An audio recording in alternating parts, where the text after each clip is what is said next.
wanita penebah. Ora panging ngadang barisaning para sata ora Gatot kono. Siwa surta yuda wawa. Ora pangling Kurawa arep tekan negara Ngamarta mesti arep gawe kisruh. Ah, kowe ngerti. Ngerti karo ancas tujuane para sata Kurawa.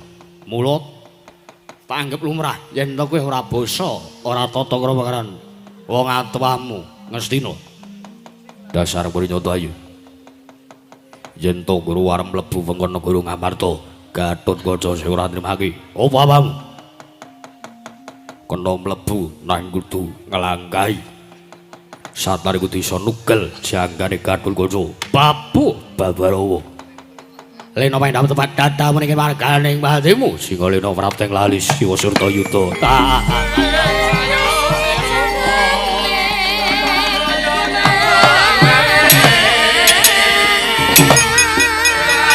Mati kowe. Wah. Oh hanya. Waduh. Wah.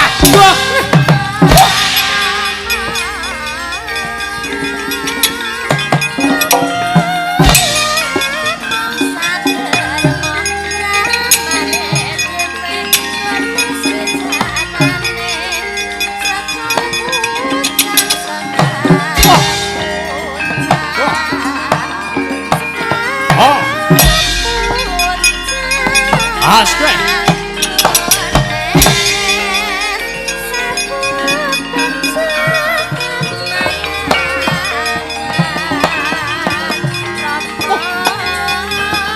Mati. Awas. Huit. Wah. Wani wong tuwa. Bener. Mati kowe. Oh. Mati kowe. Oh, oh, ya. Ya. Sanggata kowe. Ana wong tuwa wani. Ya.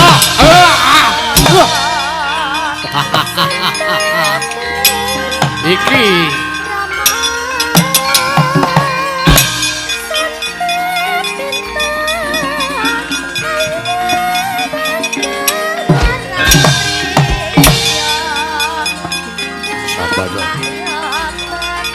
As.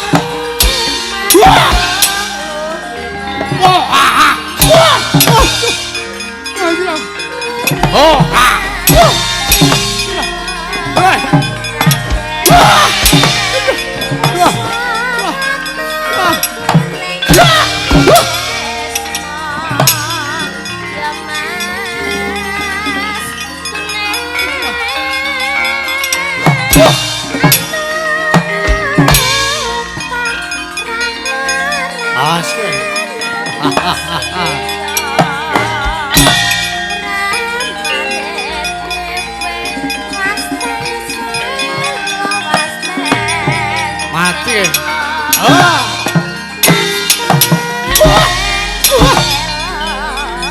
Sabata. Hit. Ayo.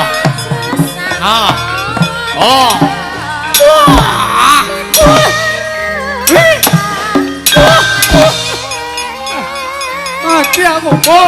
Ayah. Ya.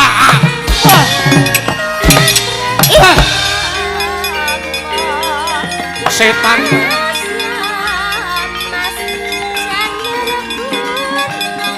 ora gelem medhot kowe. Ya ayo kowe. Candhak kowe.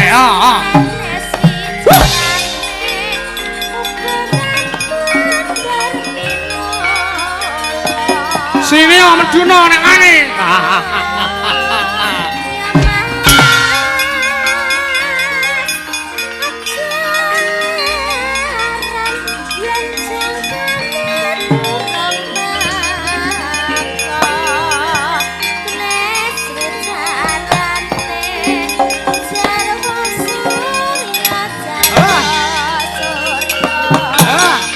Mati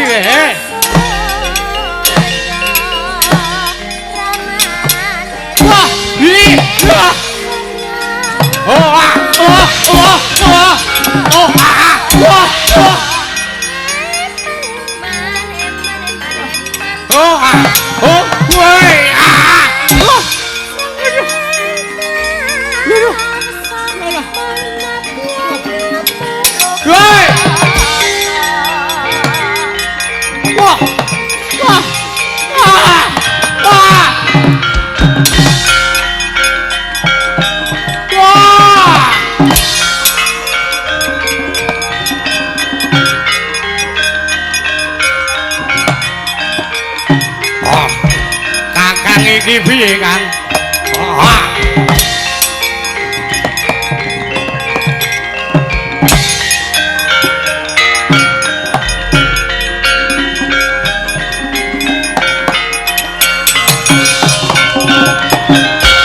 Oh, lah kok dadi bubar mawon kaya ngene Prasata Kurawa. Salang tunjang rebut ujung. Piye kaya mangkene kanane iki Kakang Kalanjaya? Aja kuwatir Yayi. Tak kira awake dhewe ora bakal kangelan yen to mung perkara ngebuyuki Bathang Sayuta ning negara Indraprastha. Bakune nom-noman ning negara Ngamarta wis digawe kisruh pikire. Wis digawe bingung budine. Keparenge Kakang Kalanjaya wi, Yayi Kalanda aja kuwatir. Ayo alon-alon diperbeki, dicaketi. Sartane miwiti ngene awake dhewe bakal medhah negara Ngamarta. Negaring Indraprastha. Ingkang wis tinilar dening para putra awit sangka kisruh ing anan negaring Indraprastha. Nalika semanten eling-eling negaring Ngamarta dukunane negaring Kajiman Indraprastha ya negaring Manamarta. Pramila sakmangke anggadhahi prabawa ingkang menjila. Eling-eling negari kang gawat keliwat wingit kemati. Satru mara satru mati jalma mara mesti dadi kawanda. Kedadak wonten mendung peteng ingkang nglimputi yaksa kalih. Temah kendang kapracondang kuntal kaprapal sangkaya Kalanjaya lan Kalantaka wau.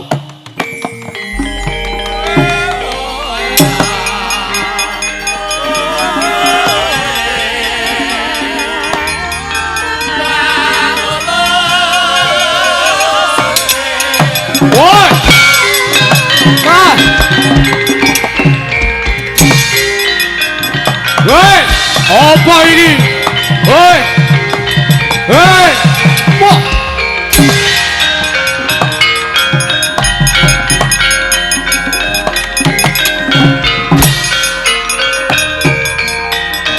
Woi!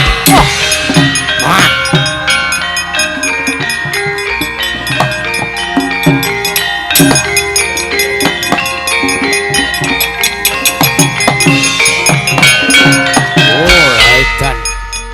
Ana daya pangaribawa sing gedhe Yayi. Temana wujude mendung peteng limputi awake dhewe. Nganti ora weruh sangkan paraning bilahi. Wo, lan ora mlayu katri kandhan tenan. Wah! Matane.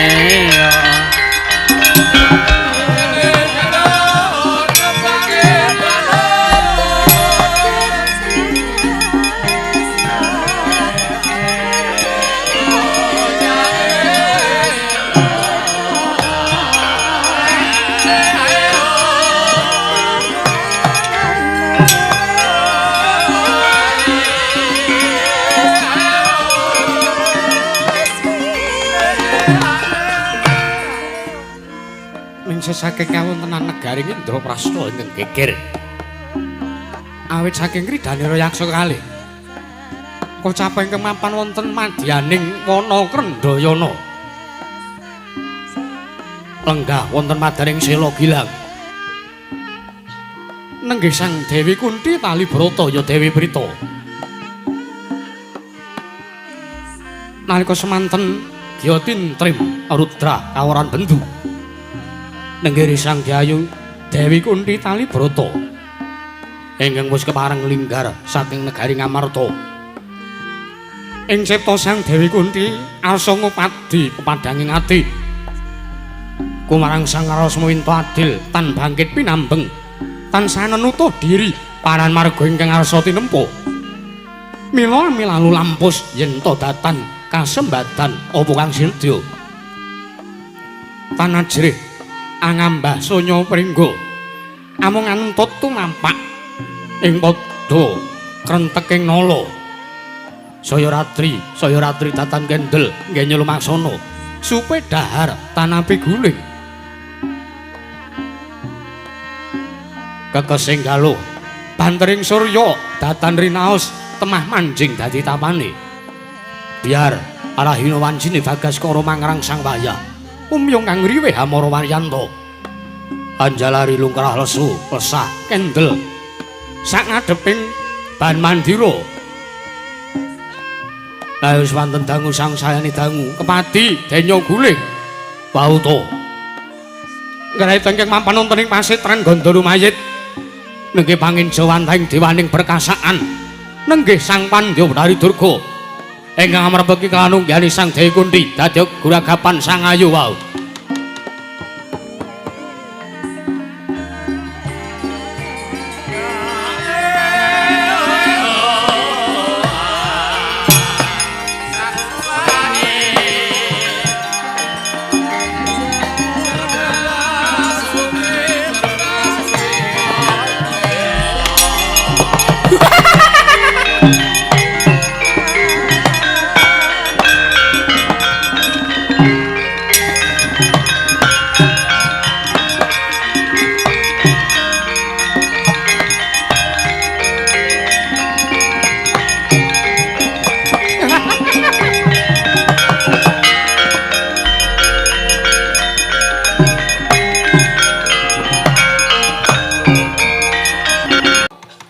Mujo sela gilang jinajaran rendu alas cacah sanga kang sarta witing gurda kang jajar cacah sapta.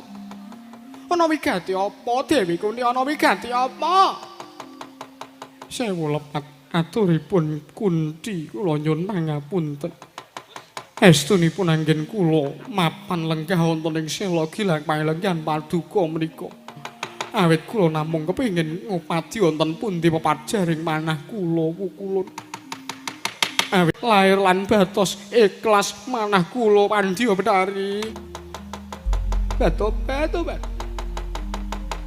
Yen to jeneng para nyuwun sabiyantu ya senjata pitulung kersaning panjenengan ulun Kunthi. Ulun saguh ya nggih, ulun saguh. Inggih. Nanging ana syarat seranane. Lajeng syarat serananipun menapa? Tartentu sinaosa kedah nyabrang samudra ngunggahi gunung kula sagah nglampahi ana syarate yen to jeneng kita kepengin supayane para Pandhawa unggul ning pabaratan ya perang gedhe Bratayuda jeneng kita kudu bisa ngaturake wujuding sesaji wujudipun sesaji iya sesaji kuwi mau ya ana kejaba wigati amung wujuding bekakak ya bekakak wujuding wedhus abang nggih menawi namung wujudipun mendho abrit tartentu mboten badhe kawratan lan mboten badhe kangelan samangke kula badhe utusan dhumateng anak kula pun para Pandhawa kinarya ngupadi wonten pundi dunungipun wedhus abrit inggih paduka pikajingaken bato jeneng para mboya mangerteni mboya tanggap ing sasmita Kunthi satemene wujuding wedhus abang ingkang ulun jaluk kuwi dudu kok wujuding sarta kewan wedhus ingkang wernane abang babar pisan dudu. Nanging kuwi ala kejaba mung salah sawijine perangane Pandhawa ya kuwi anakmu ingkang ragil ya ragile Pandhawa ingkang mijil saka Dewi Madrim ya kuwi Atmaja kita ing aran Sadewa nggih.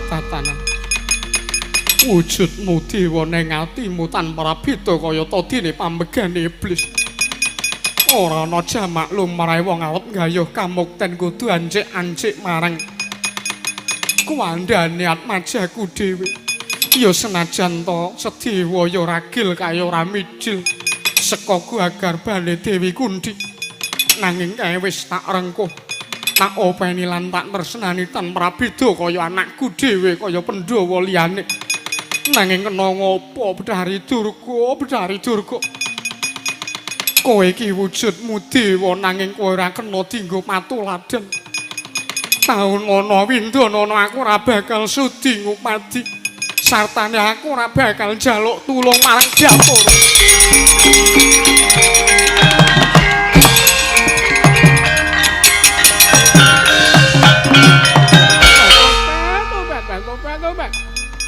jebul tinemune mancen Ya pancen lahir batin nggonmu ngrengkuh lanat majamu ya Kunti senajan to dikaya ngapa.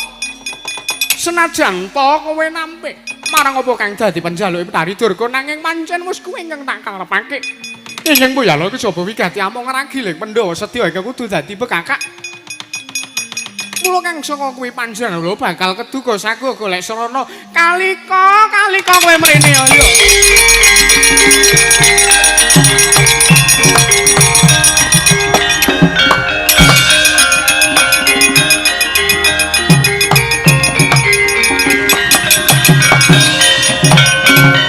Nimbali dhateng ing abdi pun nemban kalika kula nyadong dawuh Pandya Betari. Aja kaget ya nggih kalika samengko ulun ingkang nimbali kelawan sowan kita. Inggih. Kemarin kula ngaturaken sembah bekti kula kunjuk Pandya Betari. Ya ulun tampa muyalar pangestu namanana. Mangerti ya nggih apa to sababedene panjenengan ulun nglaramake kelawan sowan kita mban kalika ingkang Boyana iku jaba wigati. Jeneng kita mung bakal ulun utus nantani ulun dawuhi. Samengko supaya ning slupi sartane gawe pangreka daya kepiye carane supaya Kunti samengko sago ngaturake kemandhane Sadewa ana ngarsa ulun. Nek ngaten tetela dawuh paduka prasta samangke kula badhe nyuwun pamit. Ngati-ati aja kaya bocah cilik nggih kalika.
Kayon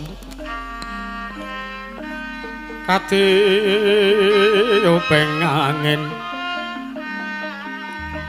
sumyak swaraning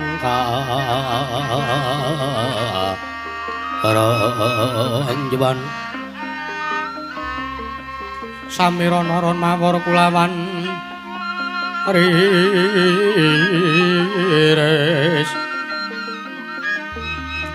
lumrang gantaning pos pita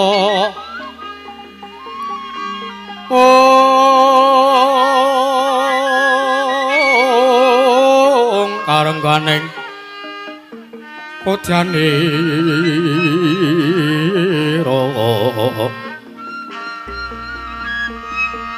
sang deja warambrangang lir swarane madu prangta manungsung sarining kembang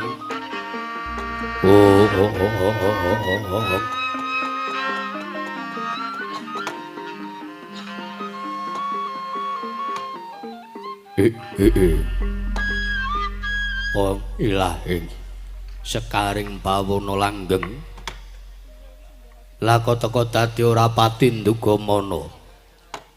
Beda kelawan padatan kang wis kelakon. Ora adat saben anakku wadon loro munggah ing percarabaan. Sukolan kowe Perdapa anakku Cahayu. Padha kanthi raharja sowanmu ngadhep ngersane pun Rama. Ing pertapan perang alas ya ana ngersaning ramamu Begawan Tombro Peta. Ger Soko lan Perdapa. Munawit pasang Kalimantabe dina bina nyelodun hidu mawing tawang towang linepatno ing tolak manu nuwun mangke Kanjeng Rama. Kanjeng Rama Panembahan. Saya melepat naturipun ingkang putra pun Soko sak manggengken kula sowan minggat ing Pacabaan. Wonten ing pertapan Marangalos Bapa Panembahan Bapa Dewan. Kemarang wilujeng sowan kula tinebina saking Rubeda cinaketna mring arah Harjan kemarang kula ngaturaken sembah sungkem pangabekti kula konjo sandhap padha paduka. Kanjeng Rama Panembahan Tombro Peta. Iya. Soko tak tampa lewat pangestune wong atuwamu wae Tampanono. Inggih sedika sampun kula tampi. Kula gegem dadosaken jimat ndayani marang kasantosan gesangipun ingkang putra pun Soko. Iya. Perdapa padha kanthi raharja. Nadyan kang putra pun Perdapa wilujeng sowan kula Kanjeng Rama. Kepareng kula ngaturaken sembah sungkem bekti kula kunjuk sandhap padha paduka. Ya, Cahayu ayu sowan ngersane wong tuwa. Tatampa sembahmu Perdapa ora lewat pangestune bapak wae Tampanono. Sampun sanget anggen kawula mundi. Sabanjure apa to kang dadi wigatine Soko lan Perdapa. Dene samengko sowan ngabiyantara ing pecrabaan perang alas kene. Ana wigati apa? Sajak kaya-kaya ingkang anggonmu sowan. Kaya-kaya nganti mring masemon. Kowe nggayuh apa nggih Cahayu? Batu. Cetha samangke paduka Kanjeng Rama Panembahan Tombro Peta.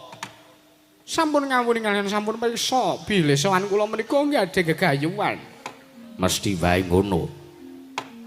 Aku iki jejere wong tuwa kudu bisa mangerteni marampa kang dikarepake dening anak. Ora dadi matura. Inggih. Kanjeng Rama nuwun sewu. Saestu sowan kula menika kula mung badhe nyariosaken Kanjeng Rama namung badhe nyariosaken. Bilih sampun wonten 3 ngari kapengker ingkang putra pun Soko menika ngimpi. Kowe ngimpi? Inggih. Apa pasumenanmu? Kula ngimpi kula nyumpena dipun cokot wujuding ula Kanjeng Rama. Alah.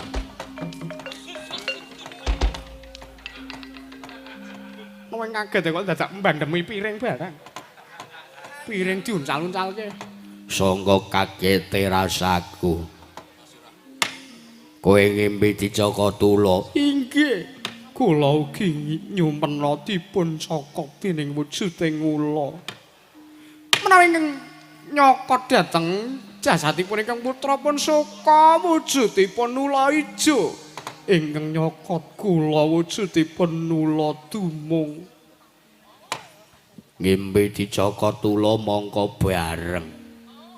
Nanging ulane beda. Saka ngimpi dicokot ula ijo. Perdapa ngimpi dicokot ula demung. Aku ya ngimpi dicokot ula saron.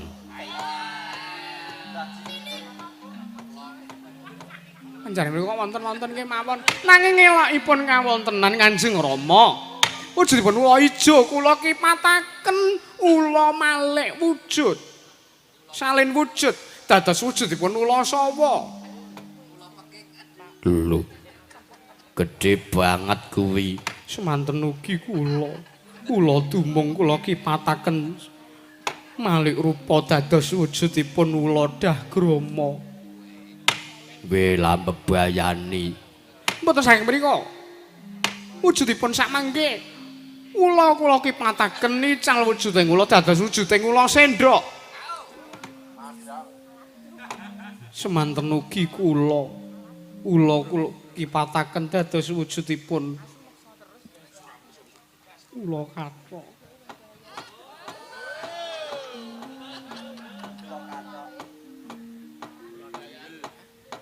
Nanging lain kawontenan Kanjeng Rama, kula sendok kula kipataken badar wujuding satriya bagus.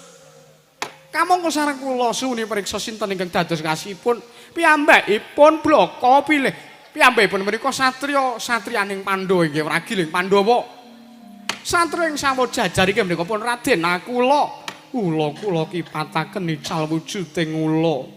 Badar wujuding satriya ingkang kekasih Raden Sadewa Kanjeng Rama. Oh ladala. Jebul lereke ngrembug. Nger. Sukolan kowe Werdapa.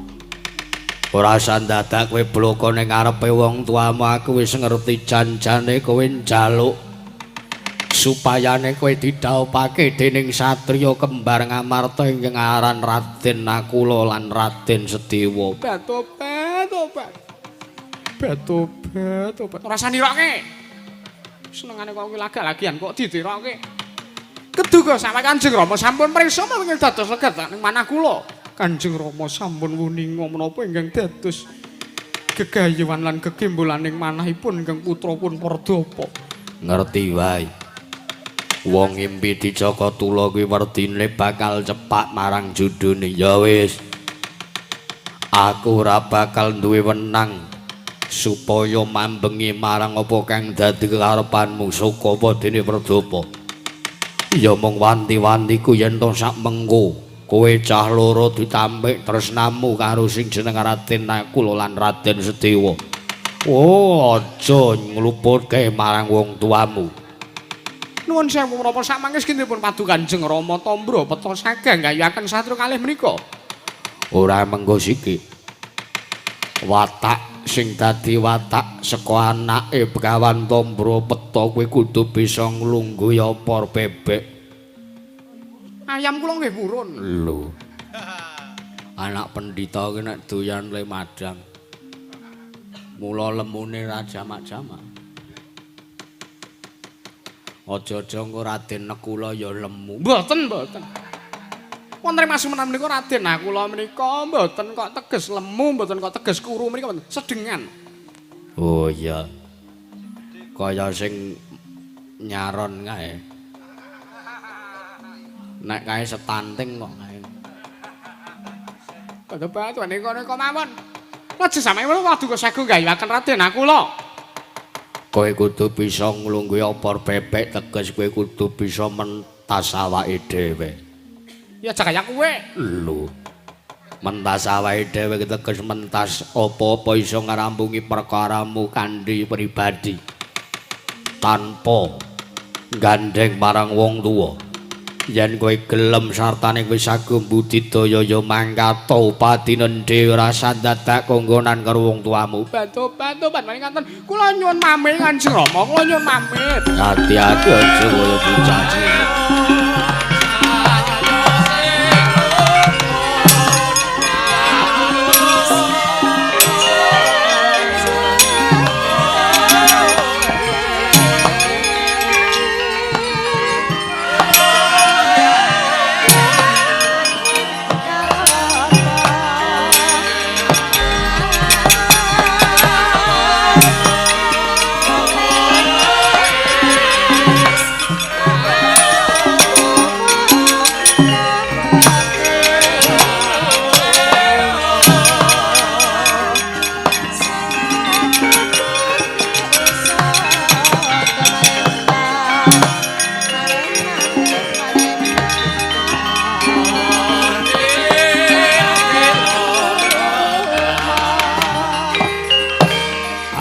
Wong tuwa sing kepiye anakku dikegayuhan aku meneng bae ya tak jambangi saka kadohan tak sawang saka antariksa kasembatan apa sing dadi kegayuhane anakku Saka lan Werdapa.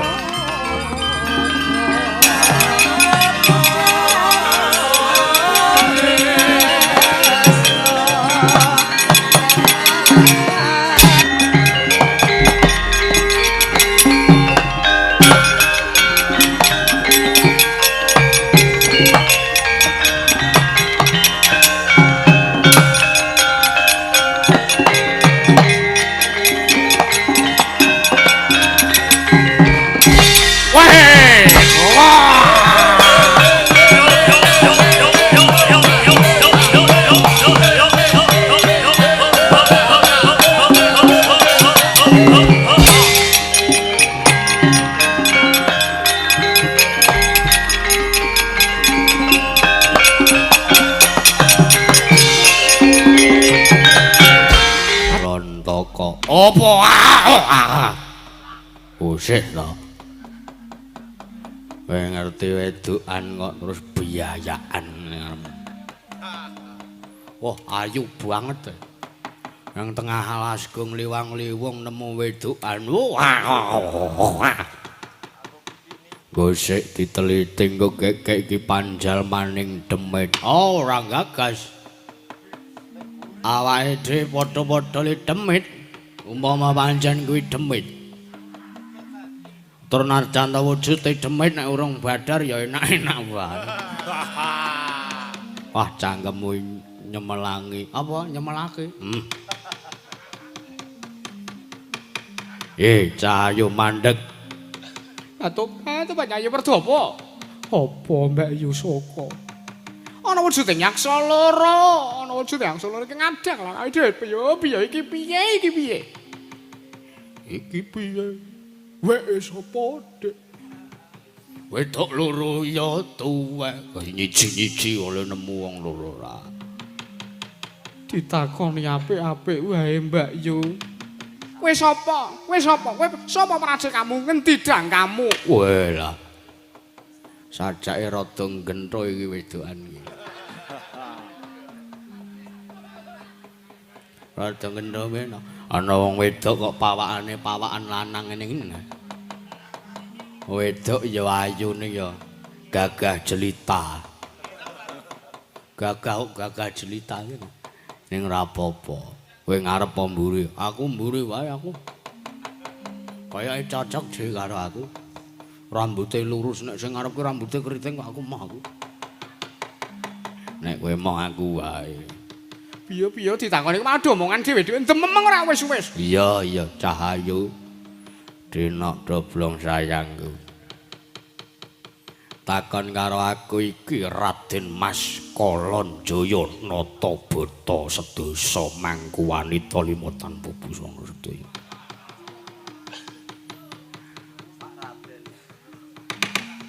Kalonjaya. Raden. Wujudanmu buta kok ora nganggo Raden jijiki. Lho. Raden Kalonjaya, Pak Raden Kalonjaya. Iya. Sing mburi sapa? Nah. Aja terus birahi ngono kuwi to. Kowe iki kok alon-alon. Takon karo aku. Ya iki Pak Prabu Kalontaka. Pak Prabu Kalontaka. Iya. Kalonjaya lan Kalontaka. Iya, bener. Ora iki apa nyegat lan lakuku. Ora ngosik kowe sapa? Aku Soka. Sing mburi kuwi aku wae kowe. Bagi aku Sing mburi sapa Cahayu? Aku Perdapa, adine Mbak Ayu Soka. Wah, Kakang Adi Kang, pas Kang. Iya. Iki ngono apa pedutan sika Dul Malioboro? Ayo aneh-aneh ora. Dewi Soka lan Dewi Perdapa arep lumaku menyang endi? Lah tobat dudu perkaramu kowe nakokke wigatiku. Ingkang baku tak jaluk aku pengen liwat dalan kene aja ngedang-dangi. Ora kena mbacut. Nek mbacut tak emplok. Ana syarate yen to kowe keduga arep kepengin liwat dalan kene. Syarate apa? Nadyan mati tak wujudi. Ora kok mati. Wah, piye to? Penak kok mati iki piye? Matine ya engko. Ana syarate kowe kudu gelem ngladeni marang aku. Lan adhiku kowe sak kloron kudu gelem ngladeni aku karo adhiku Kalontaka. Mau ana winten ora bakal sudi ngladeni nang dapurmu mlane iso. Kowe kudu bisa nglangkai kumandaku ya to keduga. Kowe kepengin tak ladeni. Wah, lah edan tenan. Wah, edan tenan. Piye apike kang kapake? Oh, kowe ora gelem ngladeni karo aku kok rudo paremeksa. Mlayu ya, mlayu.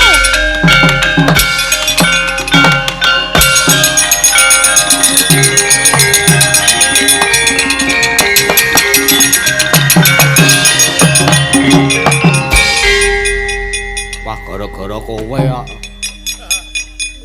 Ki ngono nek kowe ora cenanangan rak ya gelem kowe mau. Ngrong-ngrong atus lah. Oh lambemu ora. Terus piye iki diuyak kok piye? Hei, oh aja mlayu.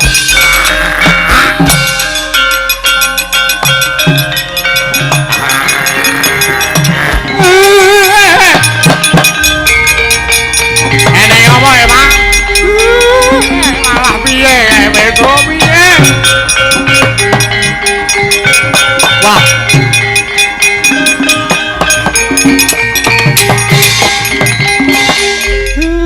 Lah kok dadi ora pati ndugamana. Sarawe Dewi Kunthi jebul ngemu pasemon sing sajak beda kelawan Madatan.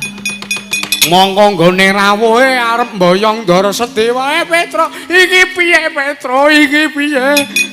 Ndaramu ragil dicokot karo Ndara Kunthi jare arep diaturke Betari Durga. Iki piye? Iki piye? Hei! Wong tuwa yahene bengak-bengok. Pila barang ngerti darane ki duyak. Ditulungi. Dadi wong tuwa kok iki piye iki piye? Wek sapa, Dik? Kowe iki ya mek padha wae kok ngene ora. Dadi wong tuwa ki nganggo mikir, ha? Nek tak omong kowe dadi bature Ndara Sedewa ki wis suwe, momong Pandhawa ki wis suwe. Kala mangsane nek Ndara Sedewa utawa Ndara Pandhawa liyane kacipan ki ditote. Ora malah iki piye? Ora tuwa tak saduk ketemu kowe.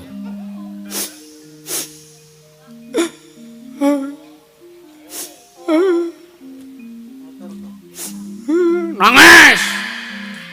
Wong tuwa nangisan.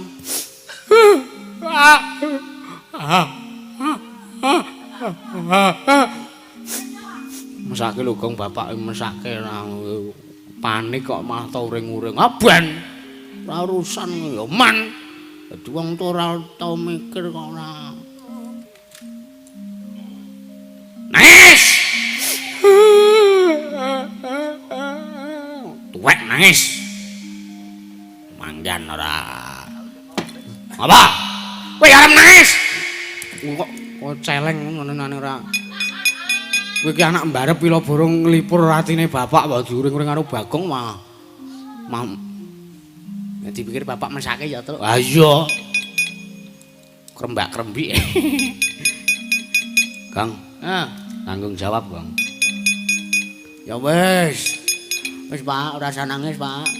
Aku lara-lara. Lara-lara anak kok wani karo wong tuwa kowe iki kecil nek gedhekke lho to. Wis. Utange sing dek wingi 300 ki ora usah disaur. Apa mbok iso diomongi utange ora usah disaur terus ora. Matur Pandhawa Petruk nggih, Pak.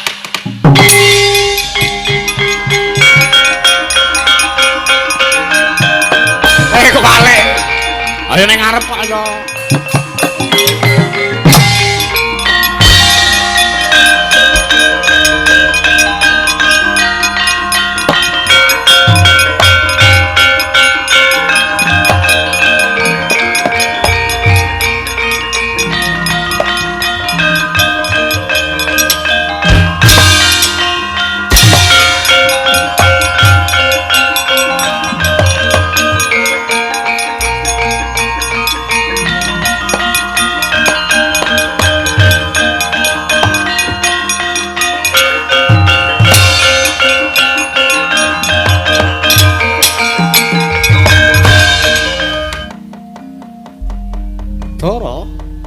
Apa criteng kakangku? Suduk gunting tatu loro. Paribasan ngethok driji landhesan dengkul. Sebab wi durung ana trontong-trontong sleng pepadang. Ana ngendi dununge Kanjeng Bibi Kunthi Talibrata malah sak mengko kadangmu ragil. Ya kuwi Sedewa lunga mongko tanpa pamit. Wah. Resna kakangku. Werkudara piye? Nendaraturku ora sah. Nuwuni dawuh Darma Kusuma kakangku. Nggone utusan kelawan awake dhewe ngupati ana ngendi dununge Sedewa. kae bocah sing murang tata. Murang tata lire? Sependak-pendak ana rembuge wong tuwa, mesti bocah kae sing nyentulani. Mulane daraturku ora usah golek ana ngendi durunge Sedewa. Lho, ya gak iso ngono ta. Sing jeneng Pandhawa kuwi kudu janggap 5, ora kena godhang, ora kena punjul, utawa ora kena kelong. Terus karemu piye? Diupadi. Prayogane ngupadi ana ngendi dununge Ibu Kunthi? Banjur ngupadi ana ngendi dununge Siragil Pandhawa? Yo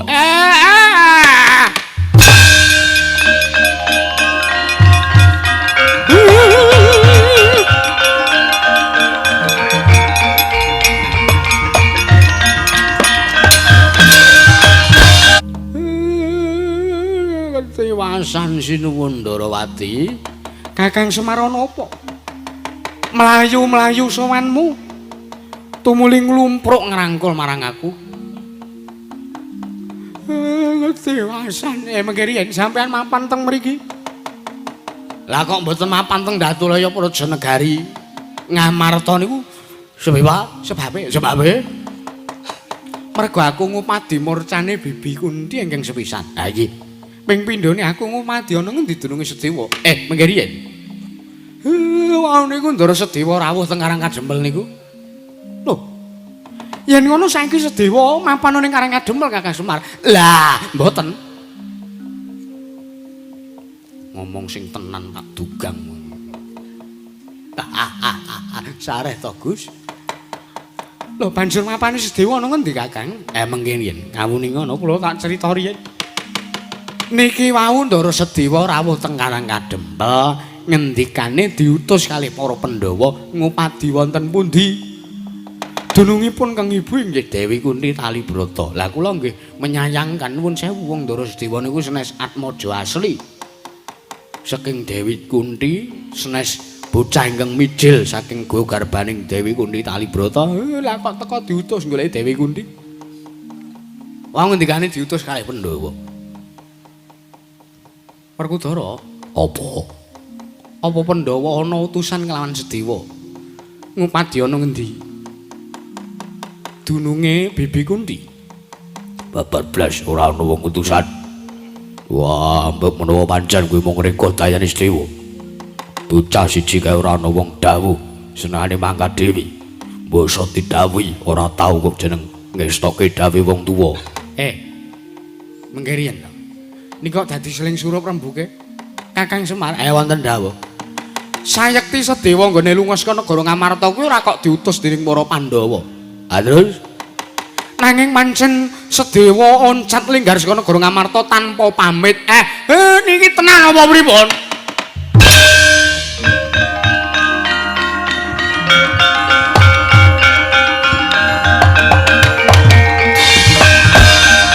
Lah monggo niki wau. Dewi Kunthi pun rawuh teng Karang Kadempel. Loh. Iya apa? Iya apa. Sampeyan ki senengane kok ora. Nggih, nyata rawuh teng Karang Kadempel. Ning nuwun sewu, le rawuh Dewi Kunthi niku kanthi sloga ingkang beneh lan ingkang padatan. Monggo rawuh teng padukan Karang Kadempel niku kanthi sloga sing abrit bergadak niku Mas Suryane. Kaya udu diri sejatine. Wekasan Ndara Sedewa disanjangi kalih Dewi Kunthi. Sedewa lunganipun Ibu iki yekti mung golek srana kamenangane para Pandhawa. Lah wekasan cekak gampange Bibi Kunthi utawi Dewi Kunthi Talibrata menika nampi dawuh saking Yang Pandya Betari Durga. Inggih pun Pandya Betari Niken.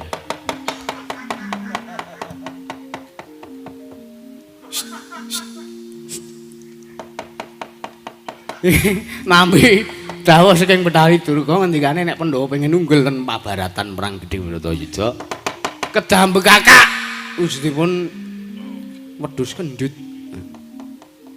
Wedhus kendhit menika angel padine.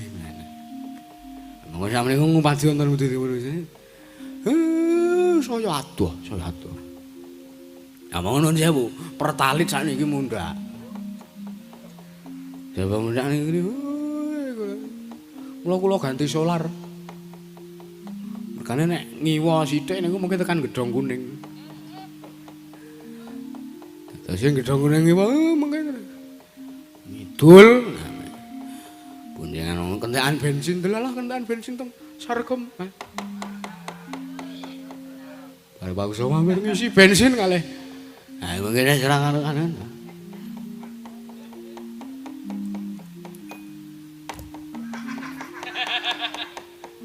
Oh lah. Dara, Apa? Kakang Semar le matur karo merem. Wis ben. Mboten, nek mboten lae merem mboten iso nikmati. Mboten lae merem niku. Nek lae merem niku penghayatane lho. Gerakan pokok gerakan. Sareng merem mbok iso melek bol banci.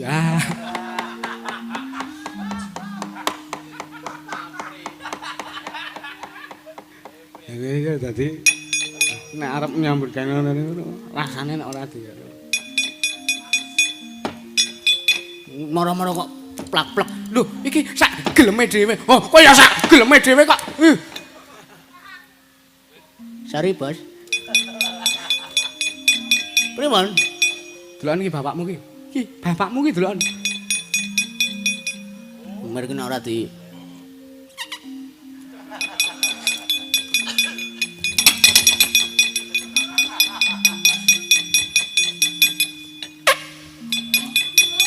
kurang ajar ada wong tuwa. Niku. Jebule Dewi Kunthi ngendika, sik.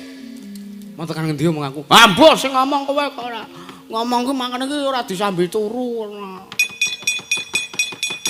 Dewi Kunthi ngendika nek syarate Pandhawa menang menawi mbekakak kuwandane Ndara Sedewa. Werkudara. Yo, ayo.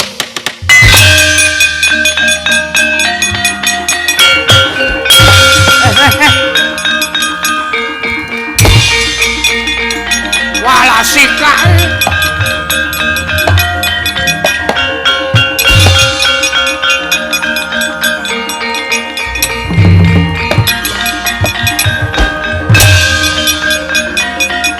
Mampus.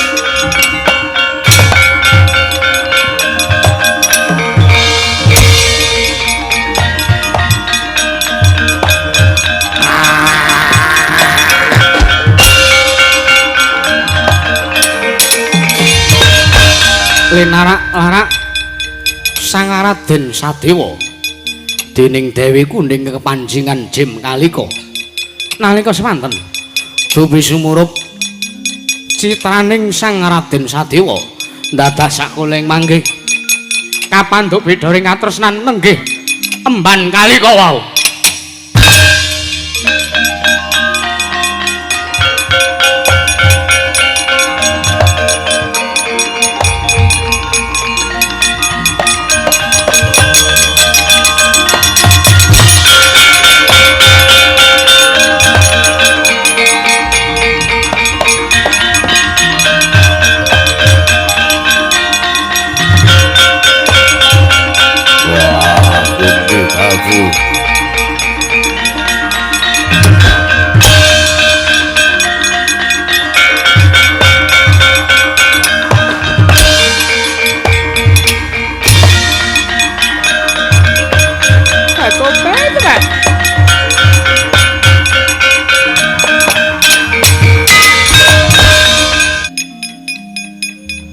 Jebul tinemune wujuding Jim ingkang gyang ngangslupi angganing Ibu Kunthi. Tobat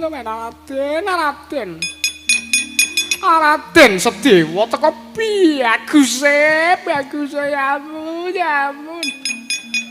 Kaya kula mboten kuat sampe kudu ngrupaken bebeteng jiwa kasatriyanipun ing abdi pun kalika. Oh, kowe kalika. Inggih, senes kalikong menika senes.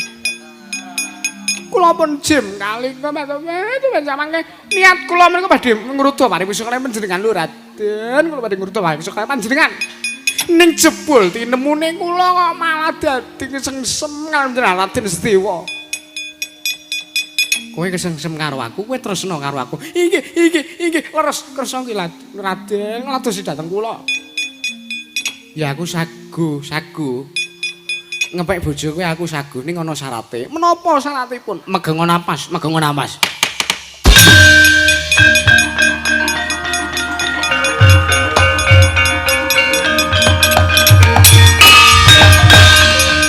Nalika semanten sang ngemban kalika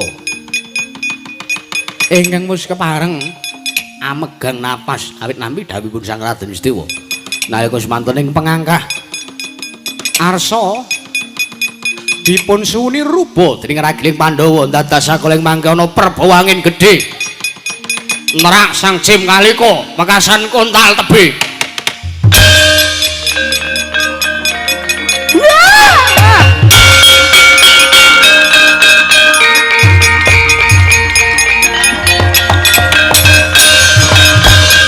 Areng ngedel mlajari sang Sedewa nalika semanten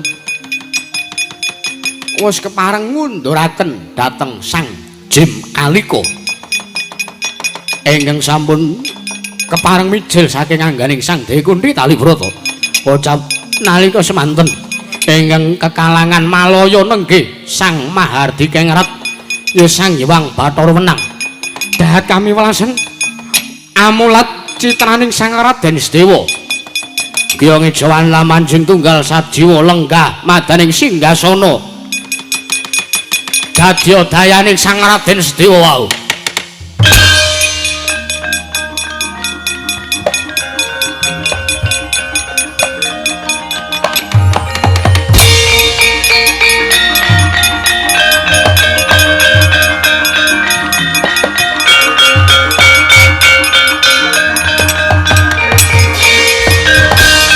Yata laruta saking gudha sang kuru kula yen tan mutusa sang Sri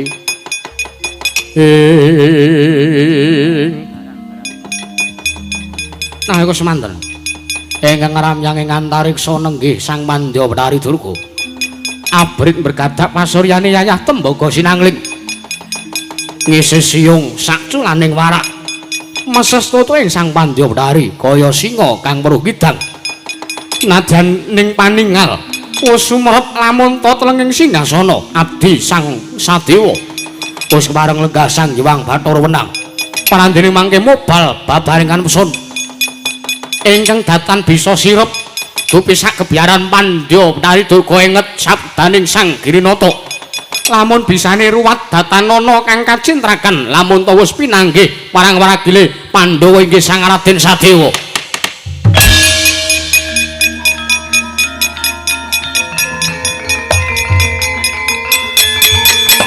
Aduh, itu bangun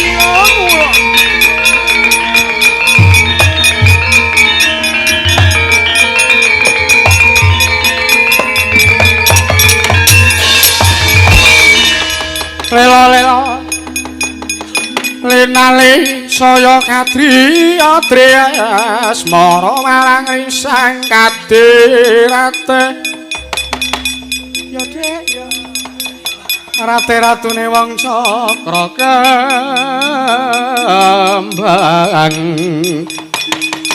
kembang saya kusuma asih maring kawula kula ngaturaken sembah pangabekti kula kunju sandhaping pepada paduka Raden Sedewa ya jagat pangestu ngara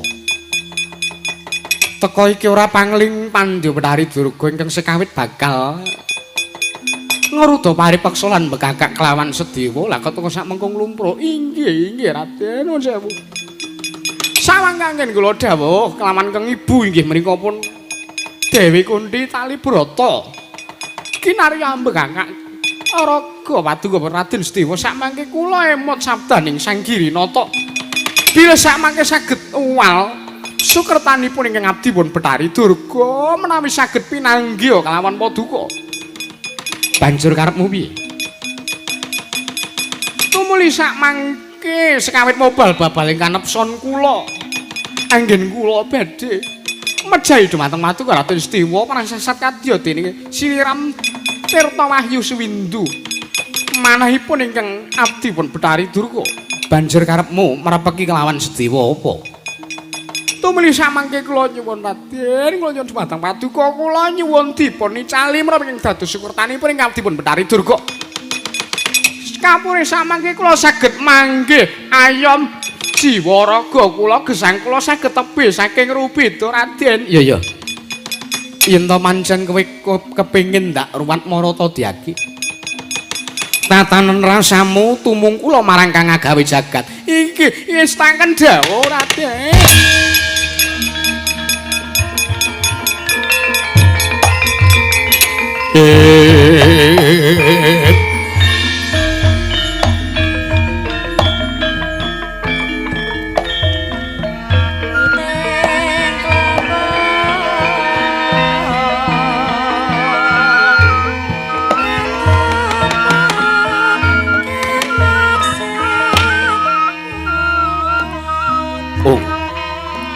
Awik nam astu mugi rahayu sagung dumadi. Oh awik nam astu mugi rahayu sagung dumadi. Sabdaning kang mantram sakti yen tumama Sudamala sirna temahayu hayu yuwana pinanggya. Oh awik nam astu mugi rahayu sagung dumadi. Sirnaning kang suker saged suka kang binuka. Binu didaya langgenge dirga widodo. Kulana Subasta kang cintraka luntur lebur ing diyu dayaning kang mantram nyata. Oh awik nam astu mugi rahayu sagung dumadi. Hambek Candala wis tampis tupes ing tapa brata. Hayu hayem temahayom. Kang hambek Brahala lebur awit kersaning dewa Denawara siksa kamprung bali ajaling mulanya. Hong awik namastu ugi rahayu sagung dumadi. Suluh sulak anyunari saisine jagat raya saking Hyang Surya dayane. Ing jagat wis kawratan kang lali gya elinga yen wis eling temah yuwana ingkang anyaketana. Om awik nam astu mugi rahayu sagung dumadi. Jawata Anjejangkung yekti yaiku Sang Hyang Prabancana. Amesus prahara gedhe aweh daya sagung gumelar kabeh titaing dewa Sang Hyang Agni sumuluh dumilah mrih daya panas. Om awik nam astu mugi rahayu sagung dumadi. Panas kang sayekti gaib dadi daya panggesangan gesang kena ing dayane uga dadi pangleburan marang para kang durhaka. Padang nyanyunari kalbu ambuka salira ing tingkah. Ong awik nam astu mugi rahayu sagung dumadi. Kang becik nemu becik kang ala temasirna ing Jawata wasisane. Hong awik nam astu mugi rahayu sagung dumadi. Kang asipat diyu wasirna sukertane temah brasta keneng daya temah hayu nirmala temah laloya hayu hayem ayom sakabehe Pandhu Betari Durga.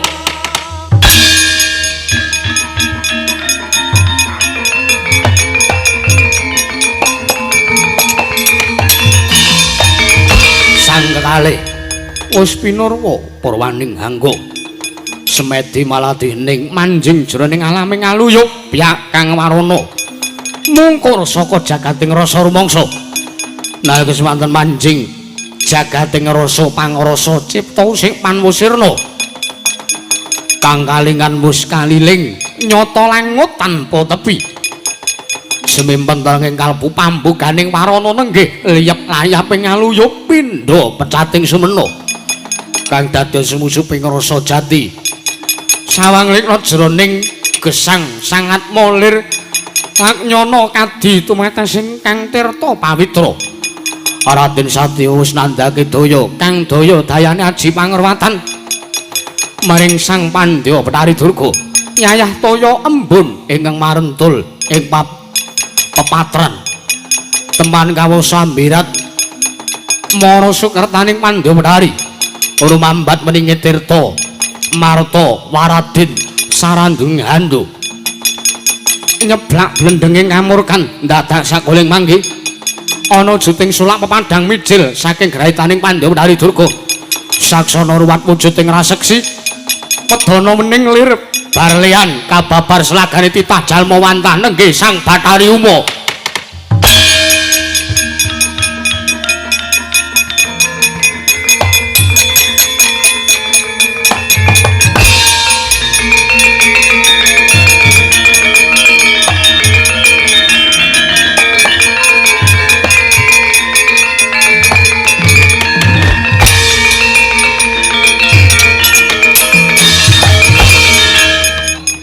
Pati nduga mana jebul sak mengku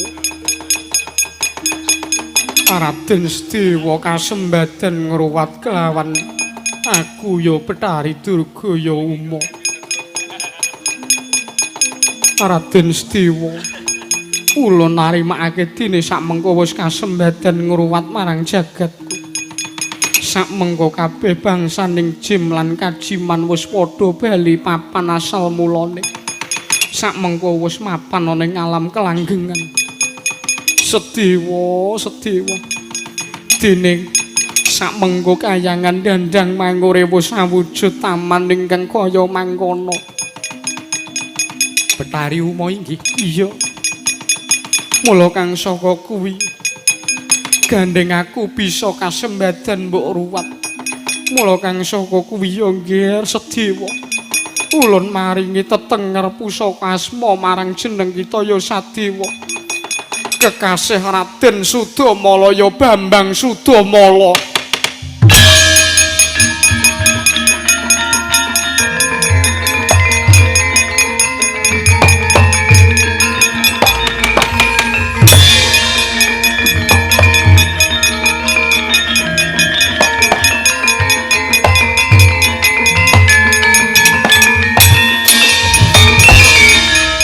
Sang Hyang Tata Galana kalaya takut maring kut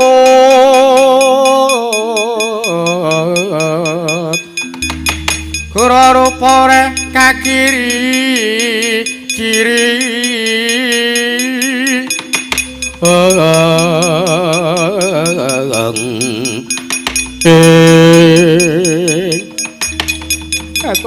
Topet. Raden Sadewa samangke kula menika badhe asung ngaturna marang ngarsa paduka sing Raden Sadewa lakok teka kula dipun bucal. Etan batu-batu etan. Sapa sing aku nyetem kendang batangan kuwi mah? Lah kok kula malah dipun amani daya kekiatan daya manten pekasan kula kontal tebi. Ya jagat pangestu ngara jim ngalika apa? Inggih. Karepmu apa? Karepmu apa? Kula menika nyumur pisang Pandhawa Dari Durga ingkang sakmangke keduga sampun saged ndika ruwat. Ya marata diage tumung kula tak ruwat temah Bali. Mring asal mula-mulane wujudanmu. Matur sembah nuwun Ratu.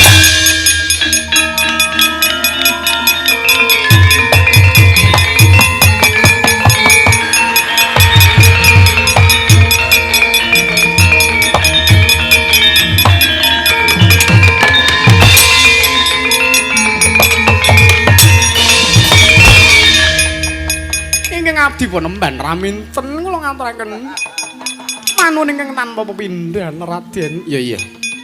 Mban Raminten tiba padha-padha. Anggonmu iso dadi wujud nyrengengeh kaya kalika kuwi. Merga nalika semana amarga keladuk nggonmu mitenah marang Dewi Ragu. Temah nalika semana disotke dening Sang Prabu Dasarata dadi wujud raseksi kaya ngono mangke. Inggih. Kamangka saiki wis kelakon wujudanmu bali kaya wingi uni. Matur nuwun Raden, matur nuwun Raden. Matur nuwun. Iya aja banget nggonmu ngalembono lan ngaturke panuwun marang aku. Inggih. Mban Raminten kula wonten dawuh. Gandeng kayangan dandang mangure wis dadi wujud taman ingkang indah. Sesawangane mula kowe tak masrahi kewajiban. Kewajiban kula menapa? kewajibanmu supayane kowe tetunggu kahanan ning taman Dandang Manguri. Jaganen reksanen kanthi bener lan prayoga ngestaken dawuh nyuwun pamit Raden.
Sembah bekti kula kunjuk pukulun. Kula ngaturaken sembah bekti kula kunjuk kok Prabu. Lho.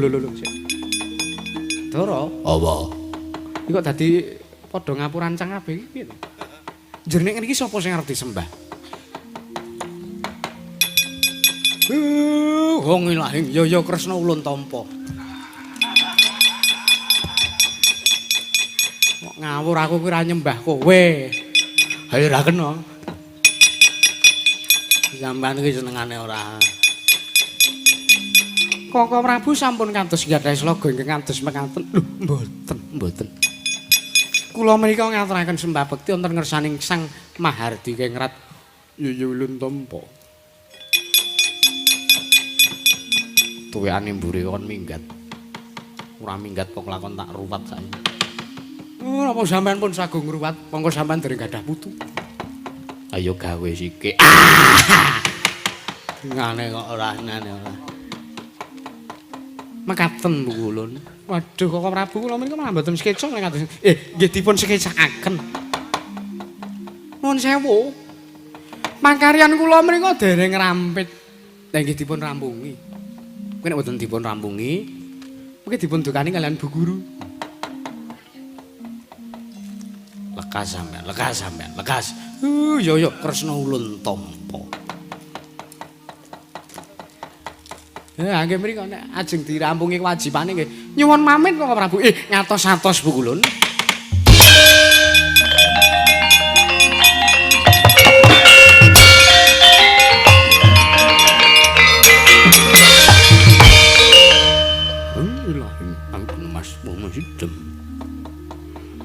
Sekarang bono langgeng mulat sareng ngrusumane wrindi rasa mangsa mangsani lerjalma lunga jarwe wis aku ceng carita olo becik wis gumelar ya Kresna Ulun Tampa samengko jeneng kita aturake bukti kalian mandhanun ora liwat pangestu ulun tampan ya Janaka Ulun Tampa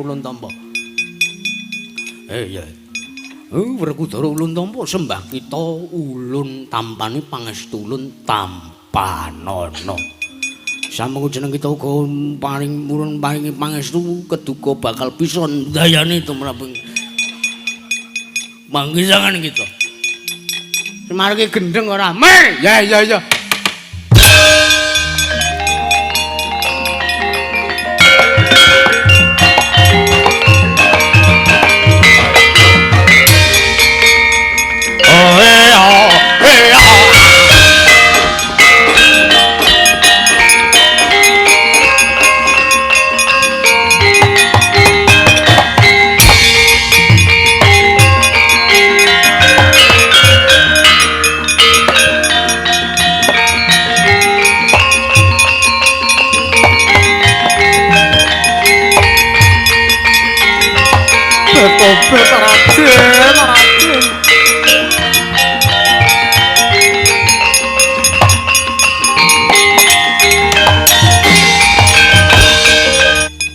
Sewu lepat kula diagung mangaksami kula nglumpruk wonten ngajengan Paduka Raden Sediwa.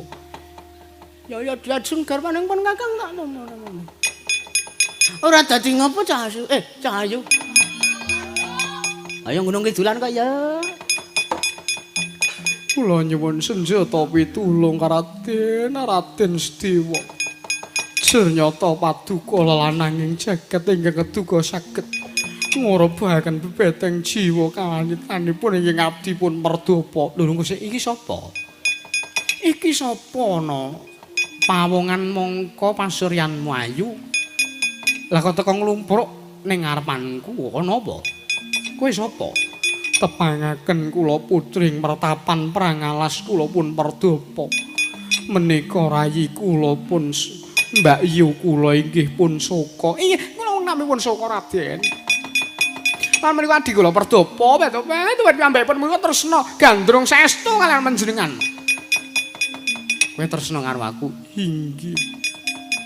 Nanging nuwun sewu saderengipun nampi katresnan kula. Lho, sapa sing arep nampa katresnanmu? Modar kowe, yo mari aku ya. Idep apa ujutan kaya Seneng ya karo cangkemku ya, seneng ya. Sesuk tumbas ning Malioboro keh.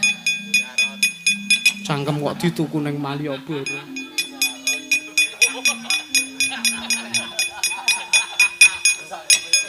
Kula aturi nampi paswitan kula nanging saderengipun kula matur kekados mekaten. Mbak Yu kula pun Mbak Yu Soka menika ugi tresna kaliyan kadang jingandika Raden. Mbak Yu kula pun Mbak Yu Soka menika tresna kaliyan Raden kula nanging menawi kula tresna kaliyan jingandika Raden Sadewa. Bagong nggih, siap. Lho ngopo? Anu to, Mas Nakula to? Kan ndak mriki to? Ah nggih YouTube ngoten niku kok. Wong edan lah. Ah, mrene. Lho sageleme dhewe. Ana wong kok disengkiwing ora. Lho. Hi, kowe. Lenggah mriki. Ane kok ora sampean ki kok. Niki dese sing sampean goleki. Ana kok nganti ngrekasake wong gerang. Ana apa, Bogang? Bagong. Bagong kok Bogang. Nun mangke Kakang Mas. Pawistri ingkang maponten sak pengering panjenengan menika tresna kaliyan panjenengan. Apa iya Yayi? Inggih. Kowe tresna marang aku? Inggih Raden Batoban. Menika Raden kula cetha sami kaliyan masumenan kula sami Batoban. Padha ora ora ginggang sak rekmo. Ih. Via to kowe? Dede. Oh lah saya talent kaya ngono terus tak kira nek jenengmu Via. Dede, Batobet. Dede kula pun Dewi Soka. Widhi. Nek kula kok muni wedhe iki. Kula pun Soka. Kowe Soka. Inggih. Iki ngapa kok ya nakoke adikku barang? Apa ya tresna karo adikku? Lho. Gak ngono. Ora ngono karepku. Mriko rayi kula pun Yayi Perdapa mriko. Oh, Yayi sapa? Yayi Perdapa. Tak kira nek Yayi Galuh. Dede. Batope sampeyan mriko kaya.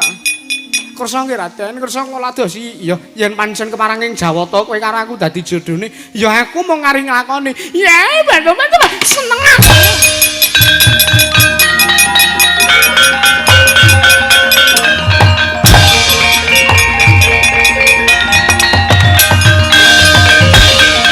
Terus pundi Raden?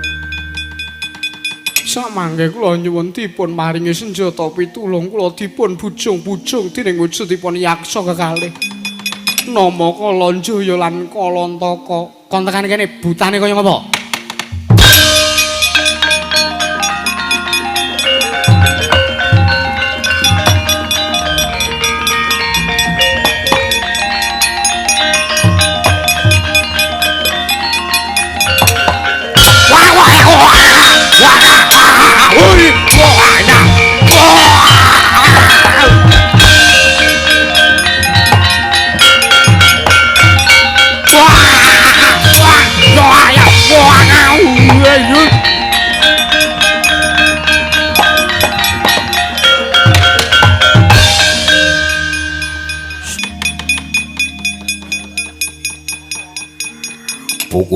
ngaturaken bekti kula kunjuk. Ya tak tampa Kolon Jaya kowe. Ainuk non. Pukulun kula ngaturaken bekti kula kunjuk pukulun. Ya tak tampa. Nuwun sewu, paduka pukulun kok ngucik bojone adi kula. Sampeyan kok nggembrik bojone bojo kula. Cangkemmu sing apik ning ngarepe dewa kowe. Ha iya aku apik yon kok. Sampeyan lah kok teko sak mangking gandeng asta kalian garwanipun ing abdipun Kalantaka. Wis ora sado. Padha kok kan merdondi sing ora-ora. Kowe iki dewa.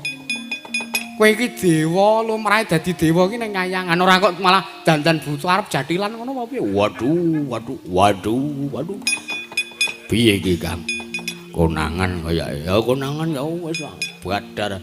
Nanging kula mboten mangertosi sranipun kados pundi kapure kula saged wangsul kadya wingyune. Nggih, sami Bu kula.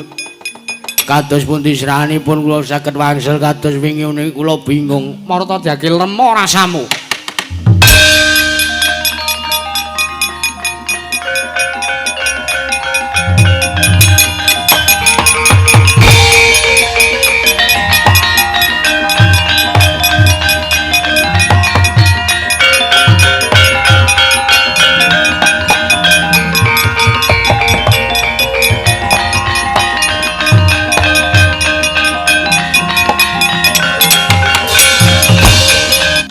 Astungara sidam karing bawana langgeng nyata lantip wasising wicara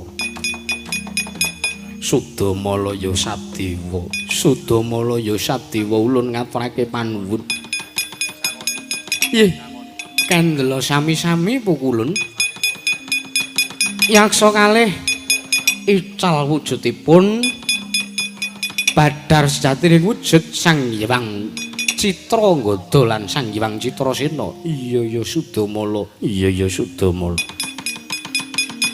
Nuwun sewu. Ari kala semanten wewujudan paduka saged dados wujuding yaksa menika awit kenging soting Sang Hyang Bathara Guru amarga paduka kekalih menika anginjen anggenipun Sang Hyang Jatimurti nggih nyosiram jamas dipun kosoki dening para widodari. Inggih. Iya Sudamala iya. Mulane sesuk nek ana wong adus, ya aja dinjen ning mlebu adus bareng ngono. Ponokawan kurang ajar kae. Mulang sarak pakartine. Senengane anggepe apa?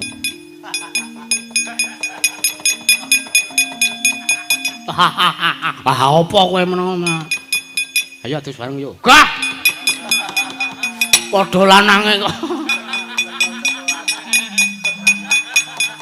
Aku terus sareng apa? Wambemu ora ngok senengane ora. Yen mangkono ulun ngaturake panuwun, ulun kundur makayangan. Ih, sing atos-atos Bu ulun.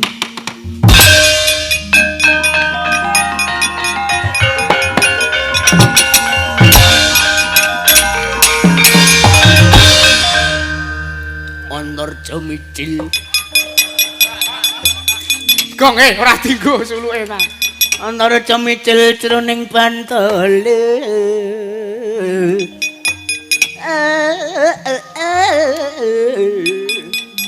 Wataknya sisik melek. Putraku ing Amarta.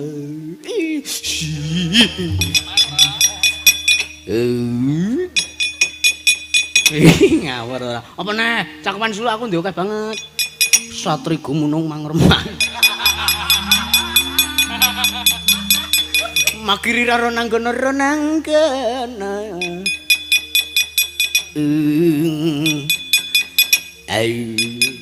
Apa neh? Ayo kowe kok sugih men cakepan to, Gong? Sugih kaya ora. Apa neh? Ombeng samudra temeking wentis. Alon gulung-gulungan. Gegulungan. Hah? Gegulungan. Anggon primbon ngono kok ora. Nggon primbon senengane ora. Wis agelempe dhewe. Apa neh? Sidhem permanem pramening prasewaken. Wadya kung tanpa sabu.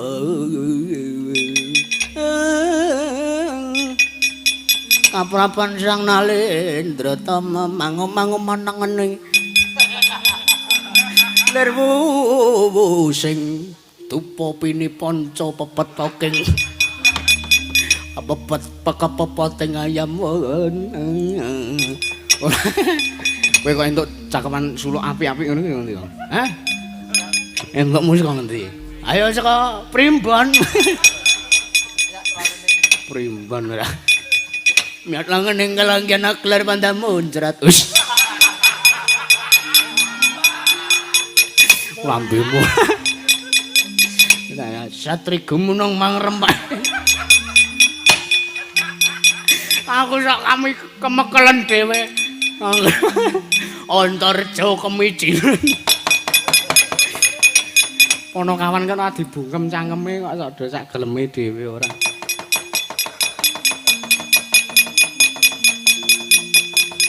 senengane kok apa ora ngaturake panuwun Nyai Sedewa. Iya, Pak Prabu. Tumuli sak mengko aja kesuwen marata diage racuten. Racuten Sang Mahardi kengrat ingkang mapanane anggamu. Nyestaken dawuh.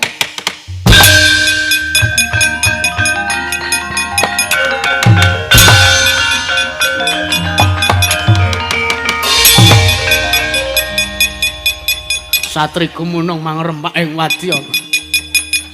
Gunjang ganjing langit kelap-kelap.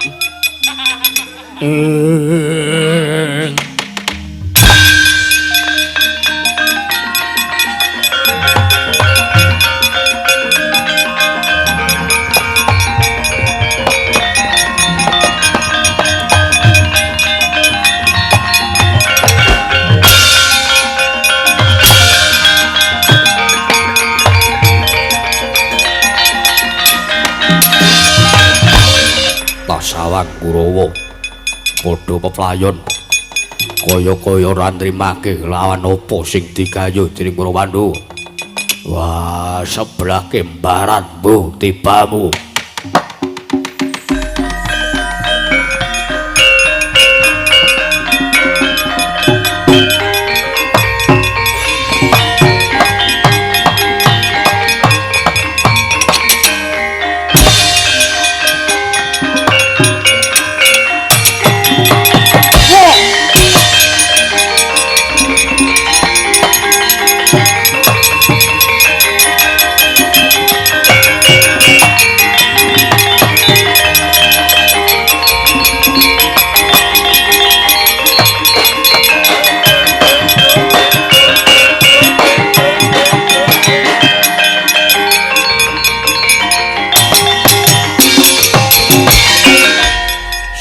Satri gumunung mangrem. Wis ta, Dik? Purna gatining carita. Yo. Semar kemijilen. Mon mari purna sak mangke Dewi Kunthi. Tali brata sampun marang kundur wonten negari Ngamarta. Iya, sampean iki kok guyu kaya ngerti-ngerti ya. Aku weruh. Wah. Dituduhi Bagong. Nggon HP. Wontorjo. Nggih, pun. Sak mangke Dewi Kuntu. Dewi Kunthi sampun kepareng kondur wonten negari Ngamarta. Iya. Ngaturke panuwun. Nggih.